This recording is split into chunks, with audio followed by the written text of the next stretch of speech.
안녕하십니까, 문틀란TV입니다.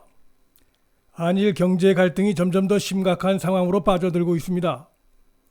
일본 자민당 간사장에 이어 아베 총리까지 7일 일본의 대한국 수출 규제 이후로 북한 관련서를 들고 나왔습니다. 이제 아베까지 언급하고 나선 이상 일본이 한국에 수출하는 전략물자의 북한행 의혹은 그냥 무시하고 넘어갈 수 없는 상황이 되고 말았습니다. 아베 총리까지 이런 언급을 했다면 문재인 정부는 뭔가 답을 내놔야 됩니다. 이것뿐이 아니죠. 일본 정부에 의하면 일본이 한국에 수출하는 전략물자와 관련된 한일 양국 간 회의가 3년째 열리지 않고 있다고 합니다. 문재인 정부는 그동안 도대체 무슨 배짱을 부린 겁니까?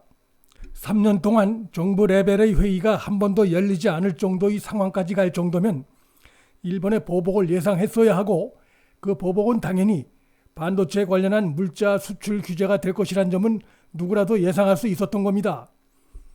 그런데 일본이 수출 규제를 시사한 지 일주일, 규제를 본격 시작한 지 나흘째가 되어가는데 아직도 우왕좌왕하는 문재인 정부를 보면서 전혀 준비도 대책도 없었다는 것을 확인할 수 있습니다. 한마디로 문재인 정부가 국민과 국가 경제는 아랑곳하지 않고 일본을 상대로 속된 말로 똥배짱을 부리고 있던 겁니다. 이런 상황을 보면서 과연 한국에 정부가 있는지 의심을 할 수밖에 없습니다. 정부가 있다면 이런 어처구니 없는 무대책 상황이 벌어질 수가 없습니다. 상식적으로도 문재인 정부의 태도는 이해하기 어렵습니다. 일본 정부가 한국에 대한 수출 규제는 경제 보복 차원이 아니라 안보 문제 때문이라고 했으면 문재인 정부는 그와 관련한 의혹을 풀어줄 필요가 있습니다. 아베가 안 듣더라도 우리 국민과 일본 국민에게 설명할 의무가 있습니다. 이러한 문제는 개별 기업들이 할 수 있는 문제라기보다는 한국에 들어오는 물량 전체를 파악하고 있는 정부가 나서서 풀 수 있는 그런 문제입니다. 그런데 정부는 왜 이 시각까지 일본 정부가 제기하는 의혹에 대해 어떤 반응조차 내놓지 않고 있는 겁니까? 문재인 정부가 일본이 제기하는 의혹을 말끔히 해소하지 않으면 일본 정부의 주장을 뒷받침하는 꼴밖에 되지 않습니다. 또한 그것이 앞으로 한국 경제에 초래할 2차, 3차 경제 후폭풍이 얼마나 클지는 정부도 바보가 아닌다 하면은 모르지 않을 겁니다. 일본이 제기하는 의혹에 대한 해명이 그렇게 어려운 것입니까? 현재 전수조사 중이면 조사 중이다, 또는 일본 주장이 사실이 아니면 아니다, 양단 간의 입장을 내놓아야 하는데 그 어느 쪽 답변도 없습니다. 수입물자의 사용처에 대한 전수조사는 그렇게 어려운 문제가 아니라고 봅니다.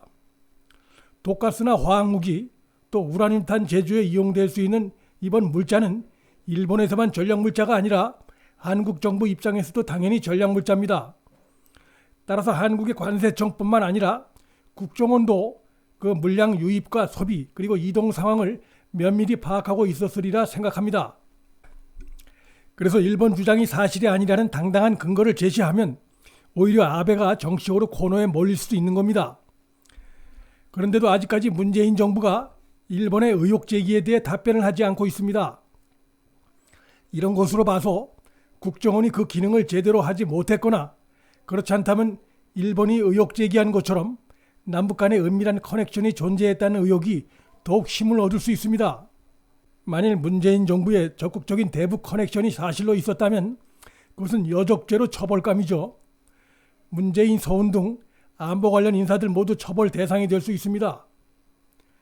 문재인의 국정 운영의 고질적인 대처 방식이 이번에 또 드러났습니다. 자신에게 조금이라도 불리한 상황이라고 생각되면 몸을 숨기고 아래 사람들에게 해결을 미루는 고질병이 이번에 또 드러났습니다. 일본의 아베가 대한국 수출 규제를 밝힌 지 일주일이 지난 이 시점까지도 문재인은 모습을 드러내지 않고 있습니다. 삼척항 북한 목선 입항으로 대북 경계망이 뚫린 사건 때도 그랬고, 북한이 단거리 탄도미사일을 발사했을 때도 그랬고, 지난번 장자연, 버닝썬, 김학의, 기무사 계엄 문건 관련해서도 폼 잡고 수사 지시할 때는 앞에 나서더니 아무리 뒤져도 새로운 것이 나오는 게 없으니까 뒤로 숨어버렸습니다. 이번 일본의 수출 규제 사태에서도 마찬가지로 뒤로 숨는 태도를 보였습니다. 이런 사람이 한 나라의 지도자가 맞습니까? 이번 사태는 시간이 흐른다고 유야무야될 사안이 아닙니다. 일본 주장이 사실이라면 이것은 석탄, 석유 불법 환적보다도 훨씬 더 크고 무거운 사안입니다. 이것은 자칭 진보 좌파들이 말하는 민족주의나 인도주의가 전혀 끼어들 수 없는 사안입니다. 북한 관련한 일본의 정보는 세계적인 수준입니다. 하노이 미북 2차 정상회담 결렬 예상, 판문점에서 만나자고 한 내용의 트럼프 친서의 존재, 트럼프가 판문점 3차 미북 회담에서 김정은에게 영변 플러스 알파를 요구했다는 내용들은 전부 일본에서 먼저 나온 대북 관련 정보들입니다. 이번 일본의 대한국 수출 규제의 장기화를 막고 피해를 최소화하기 위해서 문재인은 더 이상 뒤로 숨지 말고 책임 있는 위치에 있는 자의 자세를 보이기 바랍니다. 우려스러운 것은 아베의 이번 조치가 일본 기업에도 불이익을 준다며 비판에 나섰던 일본 언론과 야당 정치인들이 대북 관련한 안보 문제가 배경이라는 아베의 설명을 듣고는 아베에 대한 비판 강도가 약해지고 있다는 겁니다. 문재인 정부의 대북 커넥션 의혹이 일본 내에서 더욱 심화되고 있는 상황입니다. 따라서 문재인은 일본으로부터 수입한 전략 물자가 북한으로 넘어갔는지 아닌지에 대해 분명한 입장을 밝힐 필요가 있습니다.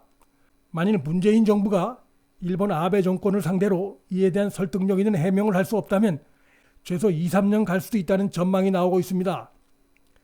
그때까지 한국 기업과 경제가 입을 피해는 막심할 수밖에 없고 삼성과 SK의 세계 시장에서의 입지가 어떤 변화를 겪을지 아무도 알 수 없습니다.